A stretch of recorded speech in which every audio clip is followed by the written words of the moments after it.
Bom dia, pessoal, tudo bem com vocês? Qual é o nosso papel enquanto cristãos nesse tempo de crise, né? Ontem nós encaminhamos o roteiro para o culto doméstico, né, da nossa igreja, e o texto estava lá em Mateus, no capítulo 8. Eu sei que muitos de vocês conhecem essa passagem.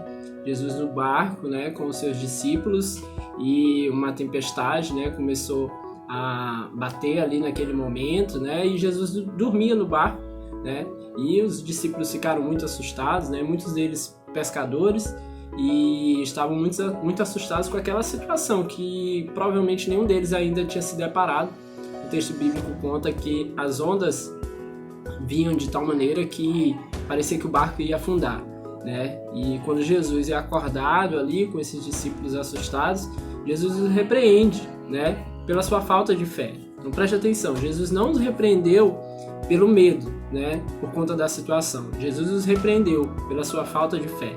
Em momentos como esse, nós, apesar de termos algum temor, algum medo por conta da situação, que a grande maioria de nós nunca viveu uma situação semelhante a essa, né? Apesar do medo da situação, nós precisamos manter a fé.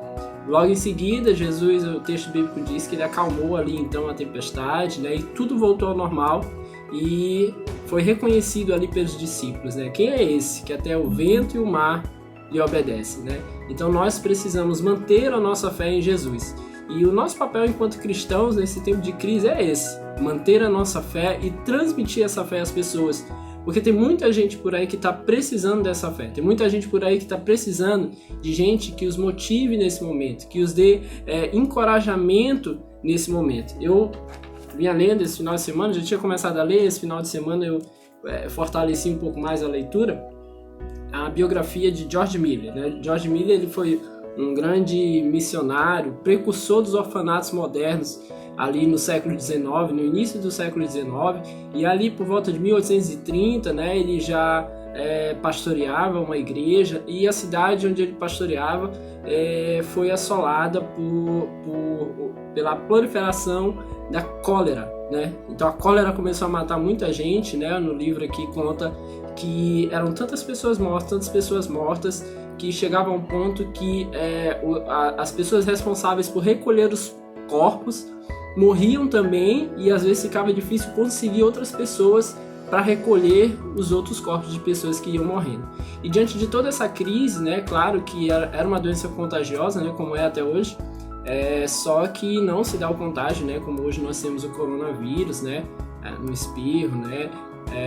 A forma é diferente de contágio da cólera, como nós sabemos. Então ele tinha esse papel de ir até as pessoas, e ele visitava pessoas dia e noite ele visitava pessoas tentando conter, né, de alguma maneira aquele sentimento de medo, né, aquele pavor.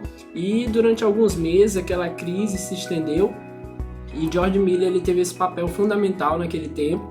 Conta que a história dele, que na sua igreja ele reunia 200 a 300 pessoas todos os dias também, né, além das visitas que ele fazia, e ele estava ali sempre, né, confortando o coração daquelas pessoas, muita gente perdendo seus entes queridos, e ele confortando o coração daquelas pessoas naquele momento.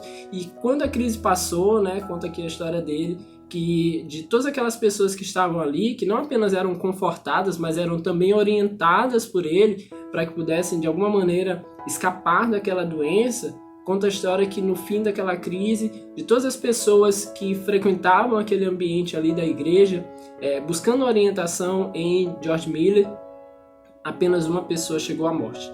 Então nós temos esse papel. Hoje nós não temos essa possibilidade, né, segundo as orientações aí, de estarmos em contato com as pessoas tão direto, mas nós temos esse papel. Você, cristão, você tem esse papel fundamental de confortar pessoas, de orientar. Tem muitas pessoas com crise de ansiedade, com síndrome do pânico, muitas pessoas ficando preocupadas demais nesse momento. Então nós temos essa oportunidade e responsabilidade de transmitir paz às pessoas, transmitir orientação e, acima de tudo, demonstrar, viver a nossa fé em Jesus Cristo, aquele que nós cremos, e aproveite esse momento para levar o evangelho à vida das pessoas, tá bom? Deus abençoe você, Deus nos abençoe aí nessa semana, e vamos com tudo. Nós vamos passar por isso, nós vamos vencer, o Senhor é conosco, e nós vamos levar o evangelho, o nome do Senhor, à vida das pessoas cada dia mais. Deus abençoe.